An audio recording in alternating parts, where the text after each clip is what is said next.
the Prince of Preachers. Charles Spurgeon is widely known as the Prince of Preachers. In his lifetime he preached over 3,600 sermons and reached over 10 million people. Spurgeon was renowned for his eloquence, clarity, and powerful delivery. His sermons were captivating and deeply moving, making a profound impact on his listeners. Spurgeon regularly preached to thousands of people. His ability to draw such large crowds consistently is a testament to his skill and the appeal of his messages. Spurgeon preached thousands of sermons over his lifetime, many of which were published and widely distributed. His collected sermons fill multiple volumes and continue to be read and appreciated by people around the world. Spurgeon's influence extended beyond his immediate congregation. He was a key figure in the Baptist tradition and significantly impacted Christian thought and practice in the 19th century. His work in establishing the Metropolitan Tabernacle in London, his contributions to theological education through the Pastor's College, and his involvement in various social causes all contributed to his legacy. In 1857, a day or two before preaching at the Crystal Palace, Spurgeon went to decide where the platform should be fixed, and, to test the acoustic properties of the building, he cried in a loud voice, "Behold the Lamb of God, which taketh away the sin of the world." In one of the galleries, a workman, who knew nothing of what was being done, heard the words, and they came like a message from heaven to his soul. He was smitten with conviction on account of sin, put down his tools, went home, and there, after a season of spiritual struggling, found peace and life by beholding the Lamb of God.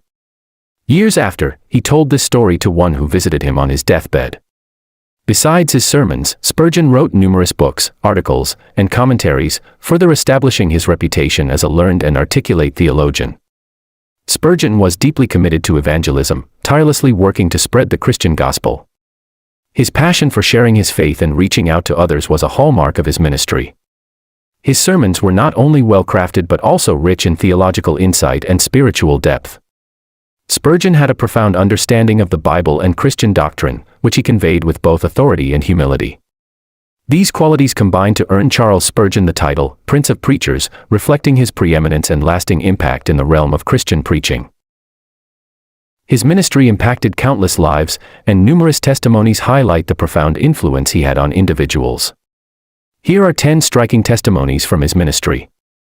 1. Conversion of Thomas Cook. Thomas Cook, a notable evangelist, was converted under Spurgeon's preaching.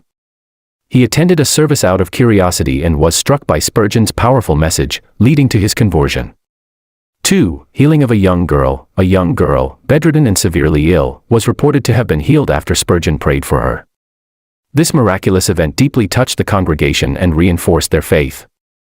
3. Transformation of a drunkard. A notorious drunkard, known for his violent behavior, attended one of Spurgeon's sermons. He was so moved by the message that he gave up drinking and turned his life around, becoming an active member of the church. 4. Influence on David Livingstone. The famous missionary David Livingstone was inspired by Spurgeon's writings and sermons.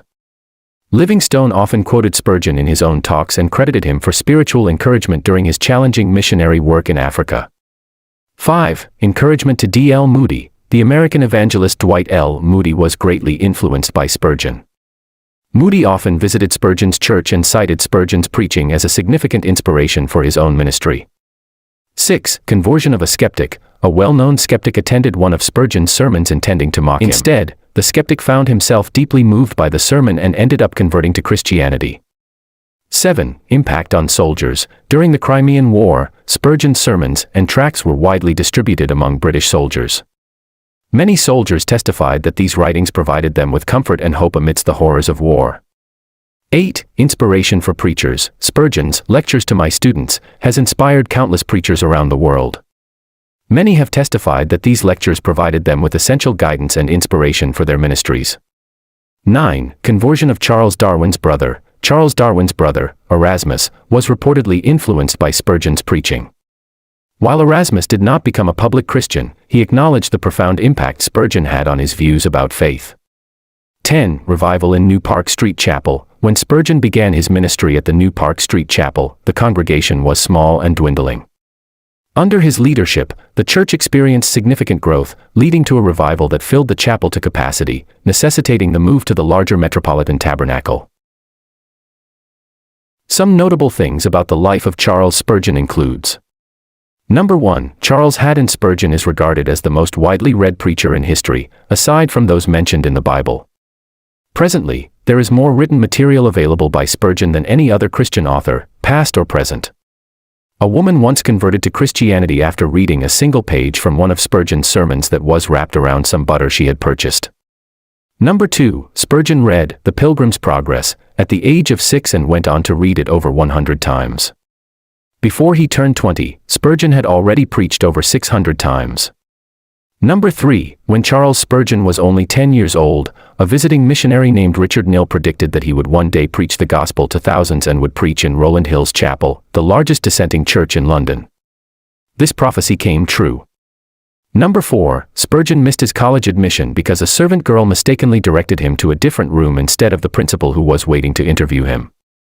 Later, he chose not to reapply, believing that God spoke to him, saying, "Seekest thou great things for thyself? Seek them not." Number 5. Spurgeon's wife, Susanna, affectionately called him Tirshatha, a title meaning, Your Excellency, used for the Judean governor under the Persian Empire. Spurgeon's mother had 17 children, 9 of whom died in infancy. Spurgeon had twin sons, both of whom became preachers. Thomas succeeded his father as pastor of the Tabernacle, and Charles, Jr., took charge of the orphanage his father had founded. Number 6. When Spurgeon was invited to the New Park Street Church for a trial period of 6 months, he requested a 3-month trial instead, stating that, "The congregation might not want me, and I do not wish to be a hindrance." Upon Spurgeon's arrival at the New Park Street Church in 1854, the congregation had 232 members. By the end of his 38-year pastorate, membership had grown to 5,311. In total, 14,460 people joined the church during his tenure, making it the largest independent congregation in the world. Number 7. Spurgeon typically read 6 books per week and had an exceptional memory, recalling what he had read and where even years later. Spurgeon dedicated 20 years to studying the Book of Psalms and writing his commentary on them, The Treasury of David. Number 8. He once addressed an audience of 23,654 without the aid of a microphone or any mechanical amplification. At least 3 of Spurgeon's works, including the multi-volume Metropolitan Tabernacle pulpit series, have sold over 1 million copies. One of these works, All of Grace, was the first book ever published by Moody Press and remains its all-time bestseller. Number 9. By accepting some of his numerous speaking invitations, Spurgeon often preached 10 times in a single week. Number 10. Spurgeon frequently met with Hudson Taylor, the renowned missionary to China, and George Muller, the founder of an orphanage. Number 11. Spurgeon often worked 18 hours a day. Famous explorer and missionary David Livingstone once asked him, "How do you manage to do 2 men's work in a single day?" Spurgeon replied, "You have forgotten that there are 2 of us." Number 12. Spurgeon's outspoken stance against slavery led American publishers of his sermons to begin deleting his remarks on the subject. Lastly, on occasion, Spurgeon requested that members of his congregation not attend the next Sunday's service so that newcomers could find a seat. During one service in 1879, the regular congregation left to make room for those waiting outside, and the building immediately filled again. Spurgeon's life is indeed a challenge to new generation believers on trusting God and serving Him. God bless you for listening. Please share with us what challenges you the most about Spurgeon's life.